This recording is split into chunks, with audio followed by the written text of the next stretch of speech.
welcome to the present moment. If you've found your way here, it's because there's someone you can't stop thinking about, someone whose memory visits you in quiet moments, whose presence lingers in your thoughts long after they've left your life. Tonight, I want to share something with you that will finally bring peace to your restless heart. As you settle into this sacred space with me, take a moment to let me know where in the world you're joining from tonight. It brings me such joy to know we're connected across continents, sharing this journey of understanding together. Let your body sink deeper into comfort now. Release the tension you've been carrying. Tonight isn't about forcing yourself to forget or move on. Tonight is about discovering why your soul refuses to let go and finding profound peace within that truth. But here's something special about tonight's journey. Hidden within each of the 5 stories I'll share is the same key, the same profound truth that unlocks the mystery of persistent thoughts. If you listen carefully until the end and can decipher this hidden key, share it in the comments. I'd love to see who among you discovers what the ancient masters knew about the true nature of obsessive thinking. Through ancient Buddhist wisdom passed down for over 2 millennia, you'll finally understand why certain people occupy your thoughts so persistently, why some connections feel eternal, even when they're painful, why your heart keeps returning to someone no matter how much your mind protests. This isn't coincidence, this isn't weakness, this is your soul recognizing something deeper than your conscious mind can comprehend. Take one more deep breath with me. By morning, you'll have not just answers, but the gentle, lasting peace you've been searching for. Our journey begins in the mountains of ancient Tibet. Where the air is thin and silence speaks louder than words, there stood a monastery known for its teachings on the nature of consciousness and memory. Here lived Master Tenzin, whose understanding of the mind's deepest workings drew seekers from across the Himalayan region. One autumn morning, as prayer flags fluttered against a crystalline sky, a young woman named Pema arrived at the monastery gates. Her face bore the unmistakable signs of someone haunted by persistent thoughts, dark circles under her eyes speaking of sleepless nights, a distracted quality that suggested her mind was elsewhere, always elsewhere. After being welcomed with traditional butter tea and barley bread, Pema was invited to speak with Master Tenzin in the monastery's meditation hall. The ancient space, carved directly into the mountain rock, held the accumulated peace of centuries of contemplation. Master Tenzin, Pema began, her voice barely above a whisper, I have traveled 15 days through treacherous mountain passes to ask you something that torments me daily. There is someone I cannot stop thinking about, someone who left my life 3 years ago, yet occupies my mind as if they departed yesterday. She paused, gathering courage to continue. This person, Lobsang, was my closest friend since childhood. We grew up in neighboring villages, shared every secret, every dream. I thought our bond was unbreakable. Then one day, without explanation, he announced he was joining a monastery in a distant province. He left without even saying goodbye. Master Tenzin listened with the quality of attention that made people feel truly heard. His weathered hands rested peacefully in his lap, his eyes reflecting a depth of understanding earned through decades of guiding troubled souls. Every morning, I wake thinking of something I want to tell him, Pema continued, tears now flowing freely. Every evening I replay our last conversation, searching for clues I might have missed. I've tried meditation, prayer, even visiting other teachers. Nothing releases me from these persistent thoughts. What is wrong with me that I cannot let go? Master Tenzin remained silent for several minutes, allowing Pema's question to settle into the sacred space between them. When he finally spoke, his voice carried the gentle authority of one who had spent lifetimes contemplating the mysteries of consciousness. Pema, before I share what I know about persistent thoughts, let me ask you something. When you think of Lobsang, what qualities of his do you remember most vividly? Without hesitation, Pema replied, his fearlessness. Lobsang was afraid of nothing. While other children hesitated at the edge of fast-moving streams, he would leap across. When village elders spoke of dangerous mountain paths, he would insist on exploring them. He lived with a courage I could never possess. And what quality do you most struggle with in yourself? Master Tenzin asked gently. Pema's eyes widened slightly as the implication began to dawn. Fear, she whispered. I am afraid of everything. Taking risks, speaking my truth, pursuing my dreams. I have lived my entire life in the shadow of my own fears. Master Tenzin nodded knowingly. The Buddha taught us that everything we encounter is a reflection of our own consciousness. The people who occupy our thoughts persistently are not random visitations. They are mirrors, reflecting back to us the very qualities our souls are seeking to develop or heal within ourselves. He gestured toward a large mirror that hung on the wall of the meditation hall, its surface perfectly polished and clear. When you look in that mirror, you don't see the mirror itself. You see your own reflection. Similarly, when your mind obsessively returns to Lobsang, you're not actually thinking about him. You're contemplating the courage that lies dormant within yourself, the fearlessness that your soul knows you possess, but your conscious mind hasn't yet claimed. Pema sat in stunned silence processing this revelation. It explained so much about the quality of her thoughts, why they felt so urgent, so necessary, so impossible to dismiss. But why won't these thoughts simply fade? She asked. If they're about me, why do they feel so much about him? Because it's easier for the ego to project our unrealized potential onto another person than to acknowledge our own capacity for transformation. Your mind thinks about Lobsang's courage because it's safer than confronting your own potential for fearlessness. The persistence of these thoughts is actually your soul's attempt to get your attention, to show you what you're capable of becoming. Master Tenzin rose and walked to the window overlooking the monastery gardens.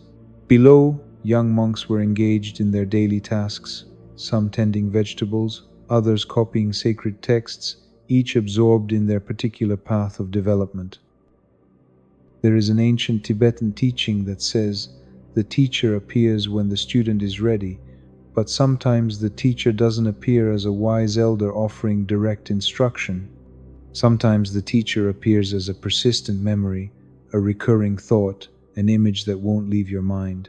Lobsang has become your teacher, not through his presence, but through his absence.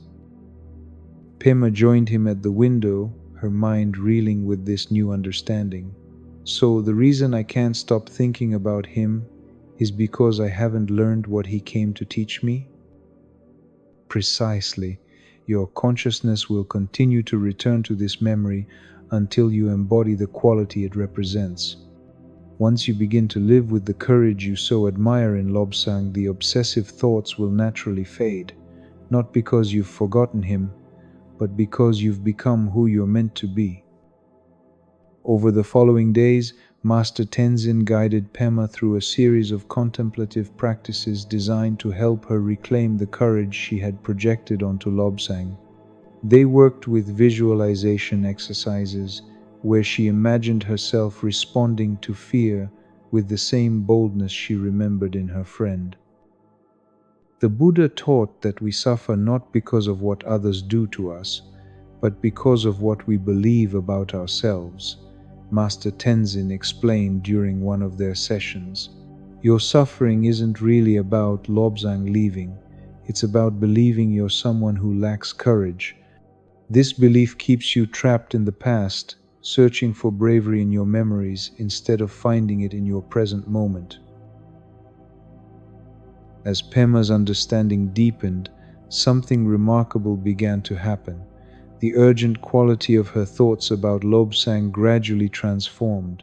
Instead of feeling like intrusions that hijacked her attention, they became gentle reminders of her own potential. When fear arose in her daily life, she would remember Lobsang's fearlessness and ask herself, how would courage respond to this situation? This is the hidden gift of persistent thoughts, Master Tenzin taught her. They're not punishments or signs of weakness. They're invitations to wholeness, calling us to integrate the qualities we most need for our spiritual evolution. The person you can't stop thinking about isn't keeping you stuck in the past. They're pointing you toward your future. On her final day at the monastery, Pema sat once more with Master Tenzin in the meditation hall. The same butter lamps flickered, the same statues maintained their enlightened composure, but something fundamental had shifted in her relationship to her persistent thoughts. "Master," she said, "I understand now why my thoughts of Lobsang felt so compelling. My soul was trying to show me what I'm capable of becoming. But I have one final question. Will I ever see him again?" Master Tenzin smiled with infinite compassion. Whether you see Lobsang again in this lifetime is not the important question. The important question is, will you become so courageous that when you think of him, you feel gratitude rather than longing? When you embody the courage he reflected back to you, you'll understand that he never actually left. He simply moved from the outside of your life to the inside of your character. As Pema descended the mountain path, beginning her journey home, she carried with her a revolutionary understanding of her persistent thoughts. They weren't evidence of her inability to move on. They were proof of her soul's wisdom, constantly guiding her toward the person she was meant to become. And in the months that followed, as Pema began taking the courageous actions her heart had always longed for, her obsessive thoughts about Lobsang gradually transformed into a gentle appreciation for the gift his memory had given her. She had discovered the first key. The people who occupy our minds are mirrors, reflecting the qualities our souls most need to develop within ourselves. Along the misty coast of ancient Japan, where waves crash against black volcanic rocks and fishing villages dot the shoreline like scattered pearls, there lived a master fisherman named Akira, whose understanding of the sea's mysteries extended far beyond catching fish. Villagers sought his counsel not only for the best fishing spots, but for matters of the heart that seemed as vast and unpredictable as the ocean itself. One gray morning, as fog rolled in from the sea and fishing boats returned with their night's catch, a young man named Kenji approached Akira's modest hut near the harbor. Eyes held the restless quality of someone whose thoughts were perpetually elsewhere, his shoulders carrying a weight that had nothing to do with physical labor. "Master Akira," Kenji said, bowing respectfully as the older man mended nets on his porch, "I've heard you understand the mysteries of the heart as well as you know the ways of the sea. Drowning in thoughts of someone I cannot forget, and I hoped you might offer guidance." Akira set down his needle and regarded the young man with the same patient attention he gave to reading weather patterns. Years of studying the ocean's moods had taught him that turbulent surfaces often concealed deeper currents, and he sensed that Kenji's struggle ran far beneath the obvious level of romantic longing. "Tell me about this person who occupies your thoughts," Akira said, gesturing for Kenji to sit beside him on the weathered wooden porch. Kenji settled himself, his eyes drawn to the rhythmic motion of waves against the harbor wall. "Her name is Yuki. We were childhood friends who became lovers. Then, she vanished from my life like morning mist. That was 2 years ago, yet I think of her constantly. I've tried everything to forget her, but she haunts my dreams, appears in my daily thoughts, won't leave me in peace." And what was it about Yuki that first drew you to her? Akira asked, his hands continuing their rhythmic work on the fishing net. Her freedom, Kenji replied without hesitation. Yuki was like the wind itself. She moved through life without the constraints that bind the rest of us. While I worried about what others thought, she followed her heart. While I planned every step carefully, she danced with spontaneity. She lived with a liberation I could only dream of possessing. Akira nodded, beginning to see the pattern that Kenji himself couldn't yet perceive. And how would you describe your own relationship with freedom? Kenji's face clouded with recognition of his own limitations. I am trapped by my own fears, my need for approval, my desire for security. I have built a life like a sturdy cage, safe but confining. Every day I feel the longing for the freedom Yuki embodied, but I lack the courage to claim it for myself. Kenji, Akira said gently, setting aside his net. Let me show you something about the nature of persistent attachment. He stood and walked to the edge of his porch, where several fishing nets hung drying in the morning air. Look at this net, he said, indicating one that appeared tangled and knotted. A young fisherman might think this net is damaged, that the knots are problems to be solved. But an experienced fisherman knows that these apparent tangles are actually the net's strength. The interconnections, the places where threads weave together, create the structure that allows the net to hold what it catches. Kenji studied the net, trying to understand the metaphor Akira was weaving. Your persistent thoughts of Yuki are like this net. They seem like tangles, like problems that need solving, but they're actually the structure through which your soul is trying to catch something precious that flows through your consciousness. What am I trying to catch? Kenji asked, genuinely puzzled. Your own freedom. The Buddha taught that we suffer not because of what we lack, but because we don't recognize what we already possess. You think about Yuki's freedom because your soul knows you have that same capacity within yourself. The net of persistent thoughts exists to capture that realization. Akira picked up another net, this one freshly woven and clearly new. A net that has never touched water, never been tested by waves, never caught anything, appears perfect. But it has no practical value. It's only when a net encounters resistance, when it's stretched and tested, that it fulfills its purpose. Your thoughts of Yuki stretch your consciousness, create resistance that forces you to examine what you truly value. Without this tension, you might never discover your own capacity for the freedom you admire in her. As the morning progressed, Akira guided Kenji along the shoreline, sharing teachings about the ocean's wisdom as they walked. The rhythmic sound of waves provided a natural meditation, helping Kenji relax into deeper understanding. Notice how the ocean appears to be one vast body of water, but it's actually composed of countless individual drops, each complete in itself, each connected to the whole. Your consciousness is like this ocean. The thoughts of Yuki are like individual waves, appearing separate but actually expressions of your unified awareness.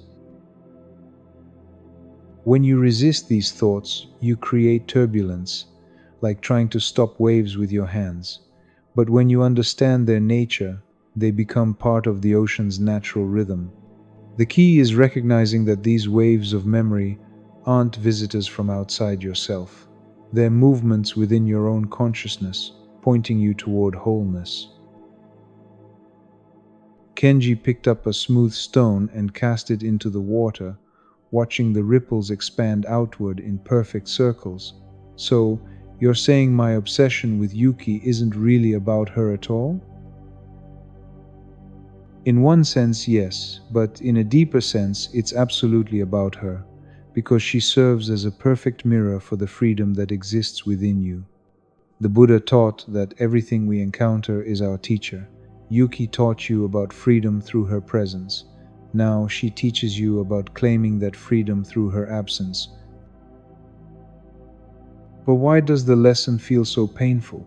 Kenji asked. If these thoughts are meant to help me, why do they cause such suffering? Akira smiled with the patience of someone who had guided many souls through similar realizations. A pearl forms when an oyster encounters irritation, when something foreign enters its shell. The oyster doesn't remove the irritant. Instead, it transforms the source of discomfort into something beautiful and valuable. Your persistent thoughts of Yuki are like that grain of sand that becomes a pearl. They feel uncomfortable because they're calling you to transform, to grow beyond the limitations you've accepted. The suffering isn't punishment. It's the creative tension that produces wisdom. Over the following days, Akira taught Kenji meditation practices designed to help him work skillfully with persistent thoughts. Instead of trying to banish memories of Yuki, Kenji learned to greet them as teachers, asking what they were trying to show him about his own unlived potential. When a thought of Yuki arises, Akira instructed, don't judge it or try to make it go away. Instead, ask yourself, what aspect of freedom is this memory highlighting? How am I being invited to express more of my authentic nature? As Kenji practiced this approach, something remarkable began to shift. The thoughts of Yuki remained, but their emotional charge transformed. Instead of feeling like wounds that wouldn't heal, they became gentle guideposts pointing him toward greater self-expression. The ancient teachers knew, Akira explained during one of their final conversations, that the mind becomes obsessed not with what we've lost, but with what we haven't yet claimed within ourselves. Your soul won't stop thinking about Yuki until you embody the freedom she represents. This is why some people remain in our thoughts for years, while others fade quickly. The persistent ones are holding something we need for our spiritual evolution. On Kenji's last evening with the master fisherman, they sat together watching the sunset paint the ocean in brilliant oranges and purples. The fishing boats were returning home, their nets full of the day's catch, their work complete. Master Akira, Kenji said, I think I'm beginning to understand. The net of my thoughts about Yuki exists to catch the freedom that's always been swimming through my consciousness. I just didn't know how to recognize it. Now you understand the second key, Akira replied with satisfaction. The people we can't stop thinking about aren't keeping us trapped in the past. They're fishing nets cast by our souls to catch the qualities we need for our future. When you learn to live with Yuki's freedom, you'll discover that she never actually left you. She simply moved from being an external person to becoming an internal capacity. As Kenji walked back toward his village that night, he carried with him a new relationship to his persistent thoughts. They were no longer evidence of his inability to move on, but proof of his soul's wisdom, constantly fishing for the freedom that was his birthright. The net of memory would continue its work until the catch was complete, until he became the liberated person his heart had always known he could be. In the heart of ancient China, where mountain streams converge to form mighty rivers that have carved landscapes for millennia, there stood a temple known for its teachings on the difference between love and attachment. Master Li Wei, the temple's abbot, possessed an understanding of human emotions as profound as his knowledge of Buddhist philosophy. One spring morning, as cherry blossoms drifted through the temple courtyard, a middle-aged woman named Mei Lin arrived seeking guidance. Her elegant robes spoke of education and privilege, but her eyes held the weary pain of someone carrying an impossible burden. After participating in the morning meditation, Mei Lin was invited to walk with Master Li Wei along the path that followed the river behind the temple. The ancient stones beneath their feet had been worn smooth by countless pilgrims seeking wisdom about matters of the heart. Master Li Wei, Mei Lin began, I am tormented by thoughts of someone I cannot possess. This person occupies my mind so completely that I fear I am losing my sanity. Despite years of meditation and prayer, these obsessive thoughts persist. I no longer know the difference between love and madness. Master Li Wei walked in silence, observing the river's flow. When he finally spoke, his words carried gentle authority. Mei Lin, do you notice anything unusual about the river's flow? Mei Lin looked carefully at the water, trying to see what the master was pointing toward. The river appeared normal, flowing steadily toward its destination. Look more closely at that section where the river divides around the large boulder, Master Li Wei suggested.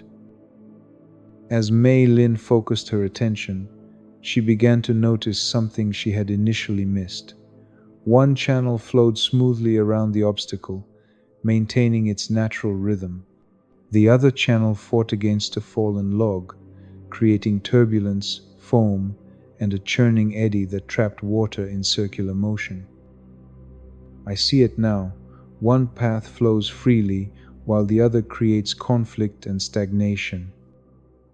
Exactly. The Buddha taught that there are two rivers flowing through human consciousness. One is the river of love, which flows naturally toward connection.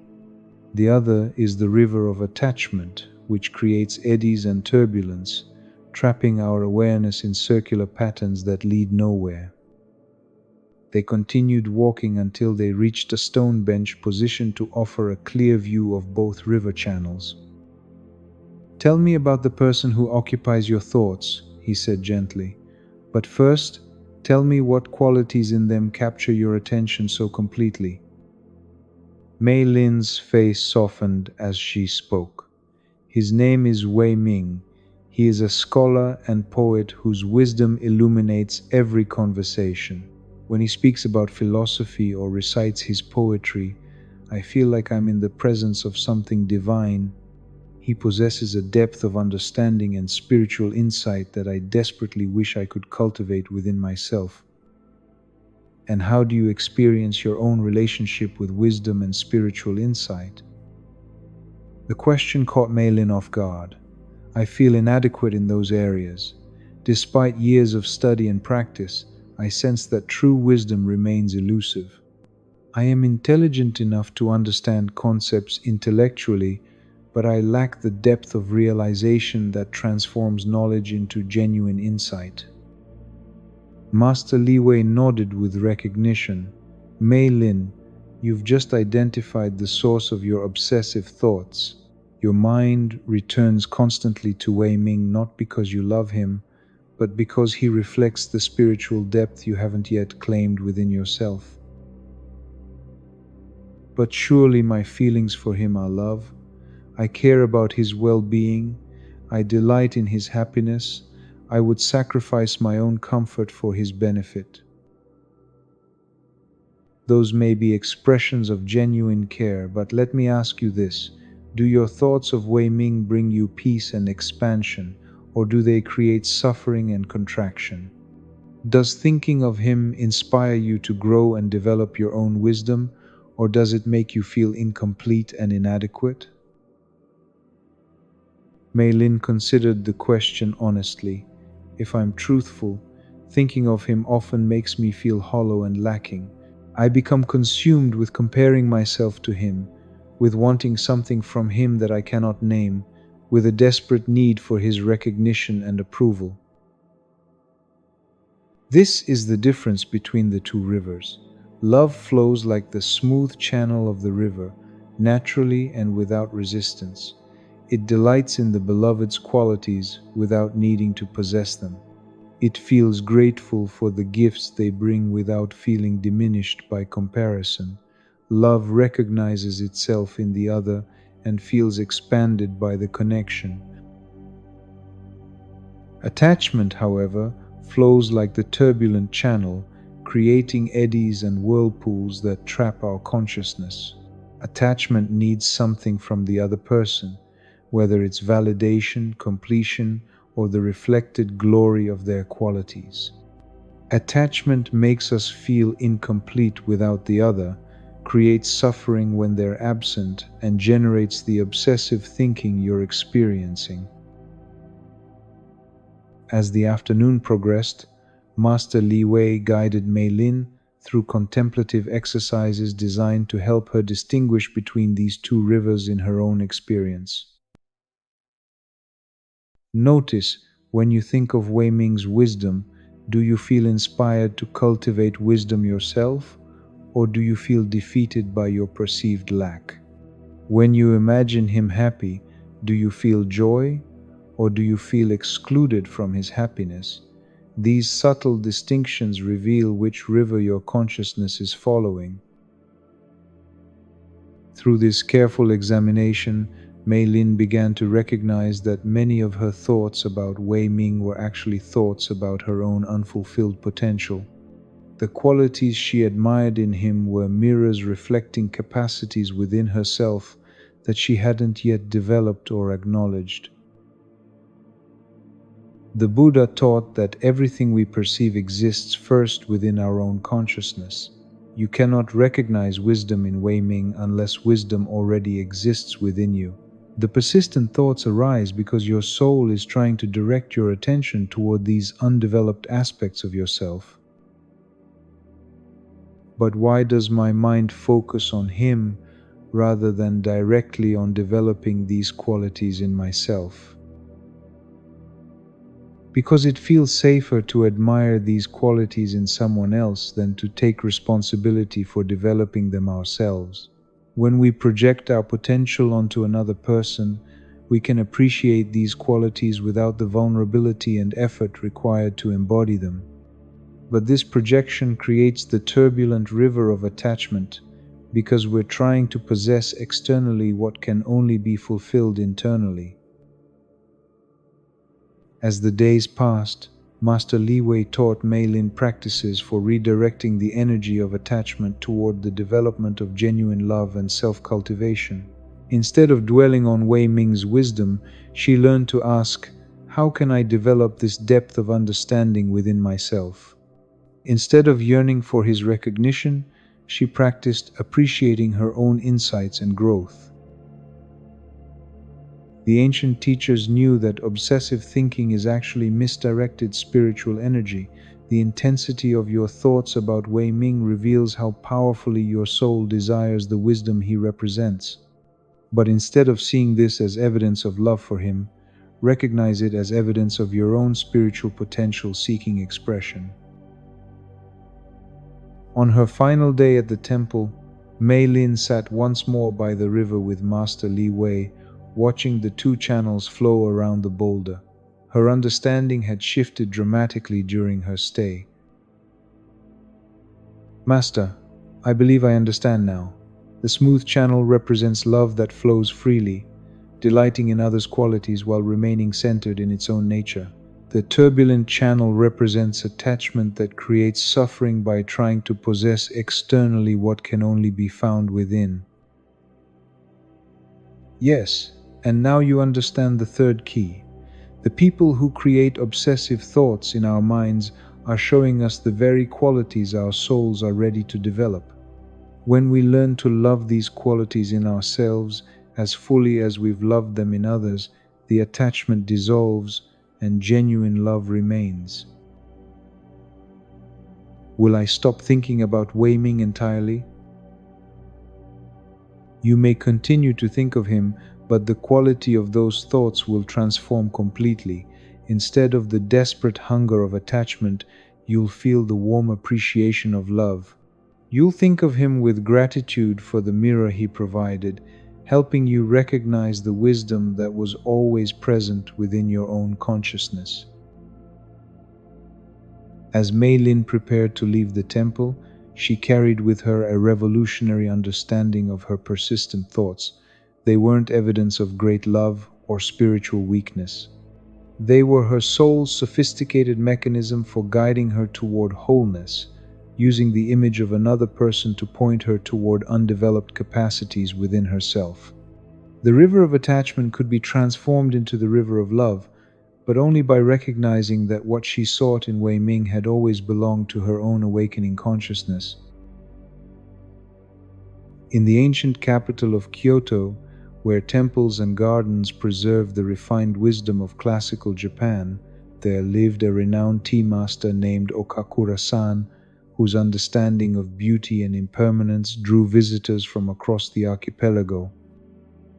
His small tea house, nestled beneath century-old cherry trees, became a sanctuary for those seeking to understand why certain people leave such profound impressions on our consciousness.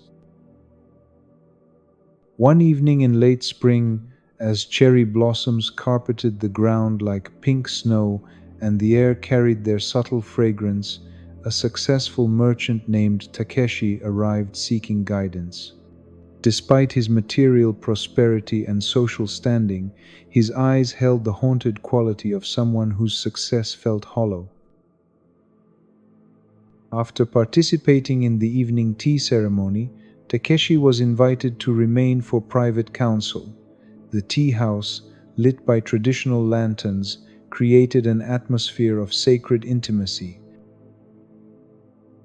"Okakura-san," Takeshi began, "despite achieving everything I once thought would bring happiness, I am tormented by thoughts of someone from my past.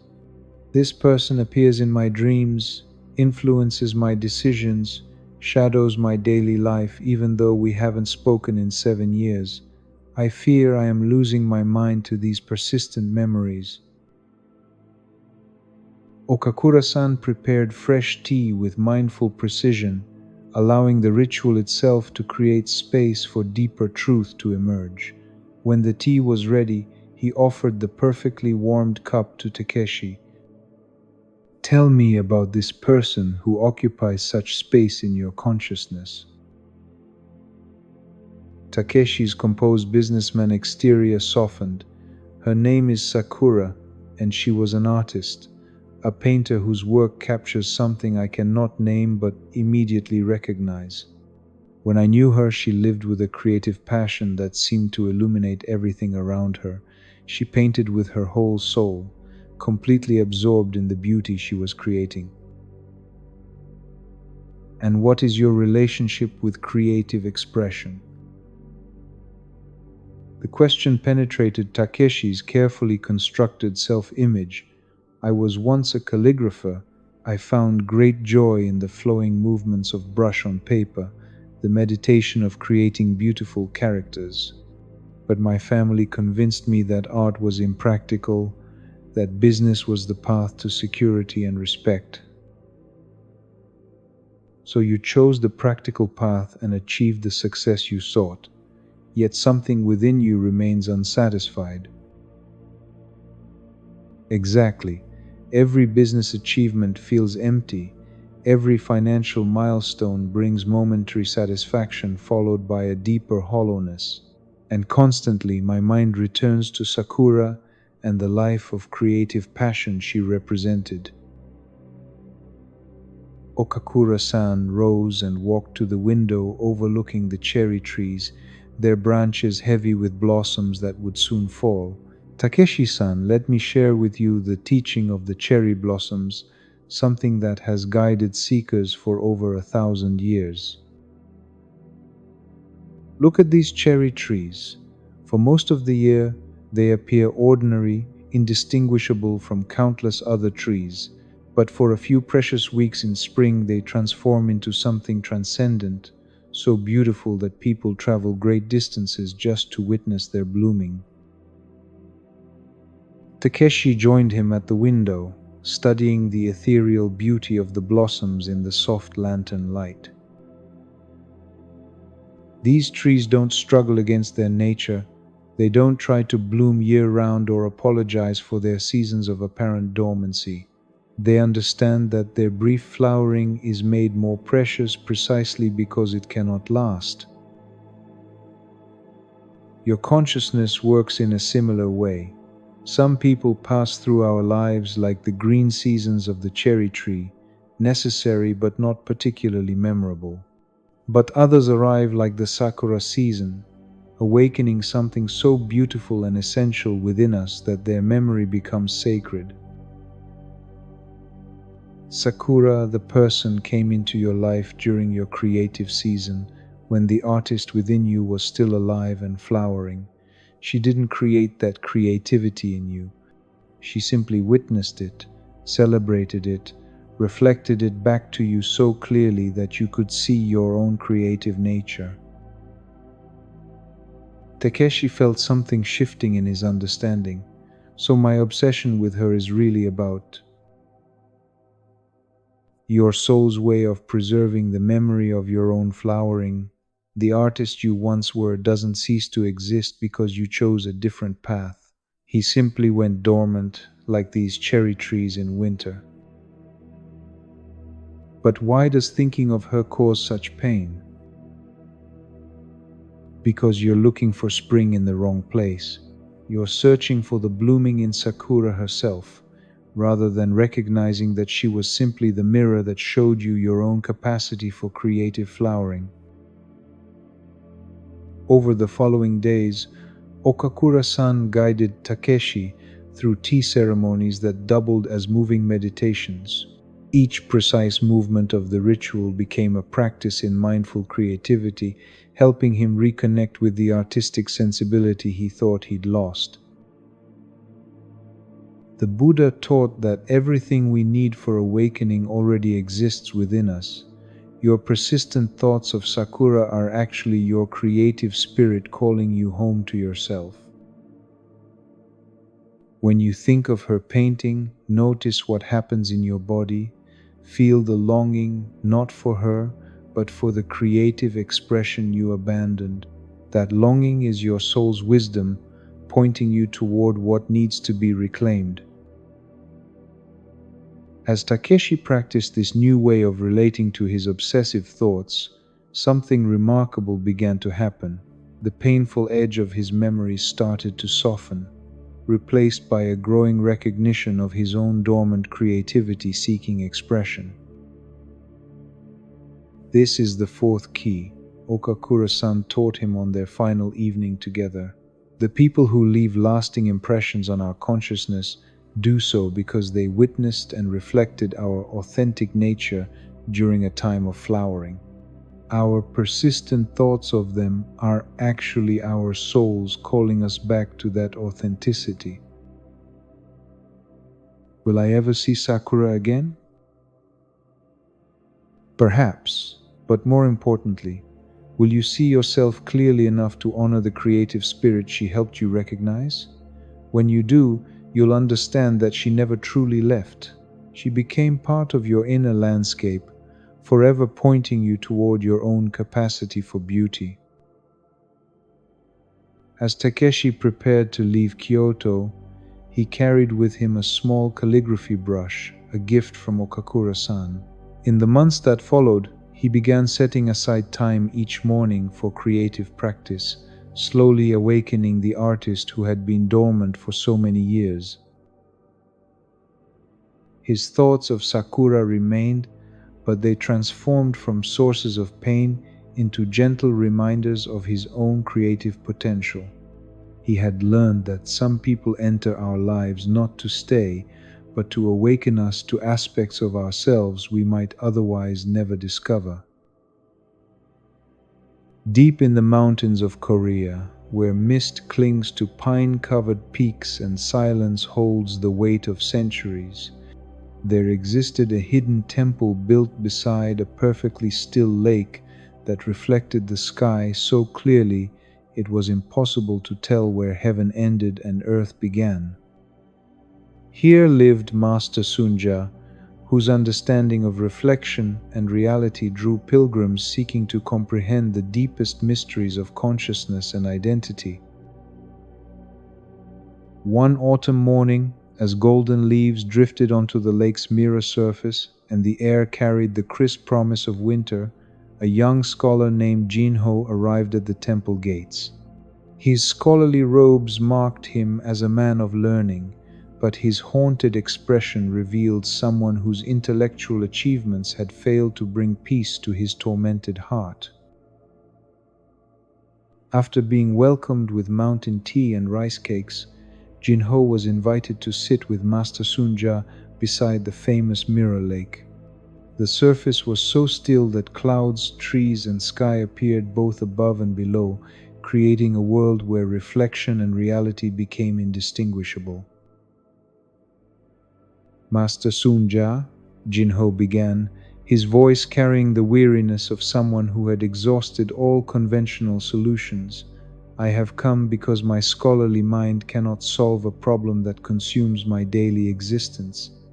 There is someone from my past who refuses to leave my thoughts, someone whose memory has become both my greatest joy and my deepest torment. Master Sunja gazed into the lake's perfect stillness, watching a single leaf float across the reflected sky. Her silence invited deeper truth to emerge. This person, Minjun, was my closest friend during our university years.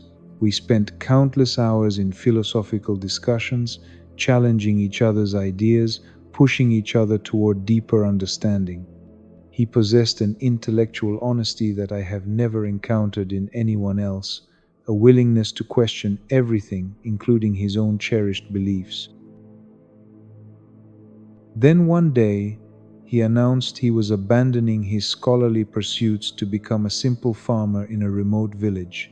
He said that all our learning was just elaborate ways of avoiding the simple truth of existence. I was devastated, angry, confused. That was 5 years ago, yet I think of him constantly, wondering if he was right to abandon the intellectual path. Master Sunja picked up a small pebble and held it above the lake's surface. Jinho, before I share what I know about persistent memories, let me show you something about the nature of reflection. She dropped the pebble into the water. Ripples spread outward in perfect circles, completely destroying the mirror-like surface. The reflected sky shattered into fragments. The trees became abstract patterns. The clouds dissolved into shifting shapes. What happened to the reflection? She asked. It was destroyed by the disturbance, Jinho replied. Was it? Or was it simply changed? The sky is still there, the trees still exist, the clouds continue their journey. What appeared to be destroyed was only one particular way of seeing. As they watched, the ripples gradually subsided and the lake's surface returned to perfect stillness. Slowly, the reflection reassembled itself, sky appearing below, trees growing downward from the depths, clouds floating in liquid space. Now, Master Sunja said, which is real? The sky above or the sky below? The trees rooted in earth or the trees rooted in water? Jinho studied the perfect reflection, genuinely puzzled. They both appear equally real. Exactly. And this is the key to understanding your persistent thoughts of Minjun. Your mind sees two reflections, the scholar you have become and the simple seeker he represents. Both appear real, both call to you, but you believe you must choose between them. When you think obsessively of Minjun, you're not really thinking about him. You're contemplating the reflection of your own unlived possibilities. The part of you that questions whether true wisdom comes from accumulating knowledge or from direct, simple experience. Master Sunja stood and walked along the lake's edge, her footsteps silent on the moss-covered stones. Tell me, Jinho, what do you most admire about Minjun's choice to become a farmer? his courage to follow his deepest knowing, even when it contradicted everything we had been taught, his willingness to give up status and recognition for the sake of authenticity, his trust in simple, direct experience over elaborate theories. And what do you most struggle with in your own scholarly life? Jinho was quiet for a long moment, the growing sense that all my learning is creating distance from truth rather than bringing me closer to it. The feeling that I'm trapped in a tower of concepts, unable to touch the simple reality that surrounds me. The fear that I've become so focused on understanding life that I've forgotten how to live it. Now you begin to see the true source of your obsessive thoughts. Minjun serves as a mirror reflecting the path you haven't taken, the choice you haven't made, the aspect of wisdom you haven't explored. Your consciousness returns to him repeatedly because it's trying to show you something essential about your own nature. Master Sunjan knelt beside the lake and cupped some water in her hands. As she opened her fingers, the water flowed back into the lake, immediately becoming indistinguishable from the whole. The Buddha taught that attachment to ideas, even spiritual ideas, can become a prison. Your attachment to the scholarly path has created a reflection in your consciousness, just as this lake creates reflections of the sky. But reflections, no matter how beautiful or accurate, are not the reality they represent. Minjun appeared in your life to show you that there are other ways of approaching truth. His choice to become a farmer wasn't a rejection of wisdom, but an embrace of a different kind of knowledge. The earth teaches what books cannot. Silence reveals what words cannot express. Simple presence offers what complex theories cannot provide. Over the following days, Master Sunja guided Jinho through practices designed to help him integrate both aspects of wisdom, the scholarly and the simple. They spent time in meditation, observing thoughts without analyzing them. They worked in the temple garden, learning from the direct teachings of soil and plants. They practiced periods of silence, allowing truth to emerge without the mediation of concepts. The persistent thoughts of Minjun exist because your soul recognizes that wisdom has many faces. Master Sunja explained during one of their sessions. You've developed the intellectual face beautifully, but the direct, experiential face remains undeveloped.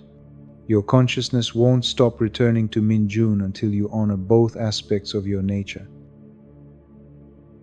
This doesn't mean you must abandon your scholarly pursuits. It means you must ground them in direct experience. Let them grow from lived understanding rather than abstract speculation. When your learning serves life rather than replacing it, the obsessive thoughts will naturally transform. As Jinho's understanding deepened, he began to notice a fundamental shift in his relationship to his persistent memories. Instead of feeling torn between two incompatible paths, he began to see them as complementary approaches to the same underlying truth. The scholar and the farmer could coexist within the same consciousness, each offering gifts the other needed. This is the fifth key. Master Sunja taught him on their final morning together as they sat beside the perfectly still lake. The people who occupy our thoughts persistently are showing us aspects of ourselves that remain undeveloped or unintegrated. They appear as external figures, but they're actually internal potentials waiting to be claimed. When you can embody both the scholarly wisdom and the simple knowing that Minjun represents, you'll discover that you never actually lost him. He became part of your inner landscape, a permanent teacher guiding you toward wholeness. Jinho looked into the lake's mirror surface, seeing both the sky above and its reflection below, understanding finally that both were equally real, equally necessary. Will the thoughts of him fade completely? They will transform. Instead of creating conflict and longing, they'll become reminders of your own completeness. You'll think of him with gratitude rather than torment, recognizing him as the catalyst who helped you discover that wisdom has many faces, all of them your own. As Jinho prepared to leave the mountain temple and return to his scholarly duties, he carried with him a small stone from the lake's shore. In the months that followed, he began incorporating periods of simple presence into his academic routine, allowing his intellectual pursuits to be informed by direct experience. His thoughts of Minjun remained, but they no longer tormented him. Instead, they served as gentle reminders that truth could be approached through many doors, and that the wisdom he sought through study was the same wisdom Minjun had sought through simplicity. He had learned that the people who haunt our thoughts are not keeping us from ourselves, but leading us home to aspects of our nature we had forgotten or never knew existed. As dawn begins to break over our journey through these ancient teachings, let your breathing slow even further, your body sinking deeper into the profound rest that comes from understanding.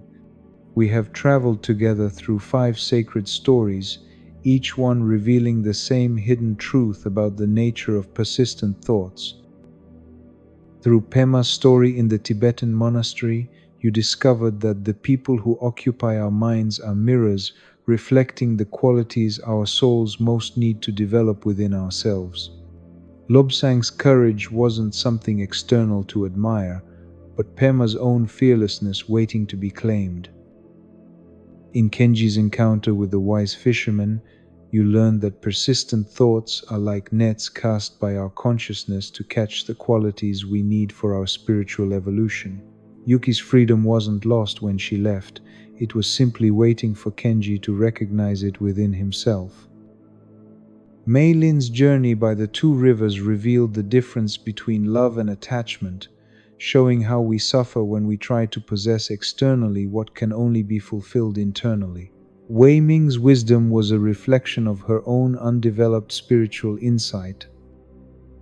Takeshi's time with the tea master unveiled how certain people witness and reflect our authentic nature during times of flowering.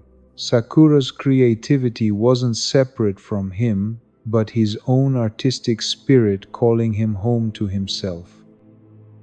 And through Jinho's contemplation beside the mirror lake, you discovered that the people who haunt our thoughts are showing us aspects of ourselves that remain undeveloped or unintegrated, guiding us toward wholeness. Now, as these stories settle into your consciousness like seeds planted in fertile soil, can you recognize the hidden key that runs through each tale? Can you see the single truth that the ancient masters knew about the real reason we can't stop thinking about certain people?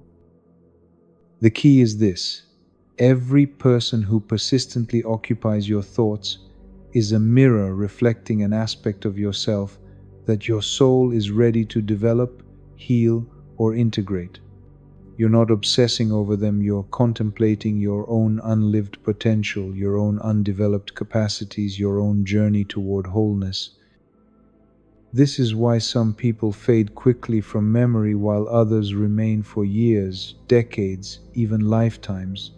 The persistent ones are holding something sacred, something essential for your spiritual evolution. They appear as external figures, but they're actually internal teachers, guides showing you the way home to yourself. When you understand this truth, everything changes. The desperate quality of obsessive thinking transforms into grateful recognition. The pain of separation becomes the joy of integration. The feeling of being haunted becomes the blessing of being guided. You realize that you haven't lost these people at all. They've simply moved from the outside of your life to the inside of your character. Every time you embody the quality they reflected, you honor their presence in your story. Every time you develop the capacity they mirrored, you complete the teaching they came to offer. The Buddha taught that everything we encounter is our teacher. Some teachers instruct through their presence, others through their absence. Some guide through their words, others through their silence. But the most persistent teachers are often those who show us aspects of ourselves we couldn't see without their reflection. So tonight, as you rest in this new understanding, let yourself feel gratitude for every person who has occupied your thoughts persistently. They weren't keeping you trapped in the past. They were pointing you toward your future. They weren't evidence of your inability to move on. They were proof of your soul's wisdom, constantly guiding you toward becoming who you're meant to be. If you've discovered this hidden key that runs through all 5 stories, if you can see how each persistent thought is actually your soul's sophisticated mechanism for growth and integration, share your insight in the comments. I'm curious to see who among you has recognized this ancient truth about the nature of obsessive thinking. As the Buddha said, what we think, we become. When you understand that your persistent thoughts about others are actually thoughts about your own potential, you begin to become the person these thoughts have been preparing you to be all along. Let this wisdom settle into your consciousness now. Feel how it changes your relationship to every memory that once tormented you. Notice how understanding transforms suffering into gratitude, obsession into appreciation, separation into integration.